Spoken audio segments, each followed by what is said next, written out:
அந்த ஜாதிகள் என்னிலும் ஜனம் பெற தேவைகள். பாருங்க, இந்த வியாதியினால சரி செய்யவே முடியலங்க, ரொம்ப வருஷமா அவஸ்தைப்பட்டு இருக்கிறேன். இந்த மன போராட்டத்தை என்னால சரி செய்யவே முடியல, ரொம்ப வருஷமா நான் அவஸ்தைப்பட்டு இருக்கேன். இதுல சிக்கி தவித்து கொண்டு இருக்கிறேன், இதுல இருந்து வெளியே வர முடியல. இந்த கடன் பிரச்சனை ரொம்ப பெருசா இருக்குது, இந்த தனிமை ரொம்ப பெருசா இருக்கு, இதுல இருந்து என்னால விடுதலையாக முடியல, வெளியே வர முடியல, என்னோடது ரொம்ப வலிமையானதா இருக்கிறது.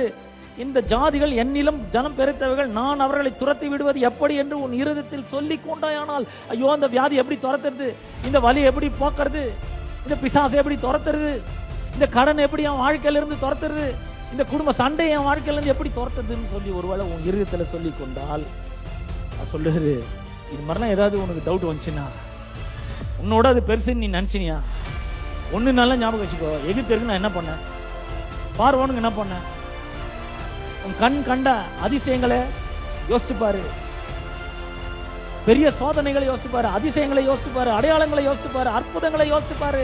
உன் தேவனாகிய கர்த்தர் உன்னை புறப்பட பண்ணி காண்பித்த பலத்த கையையும் ஓங்கிய போய்த்த நல்லா நினைச்சு பாரு.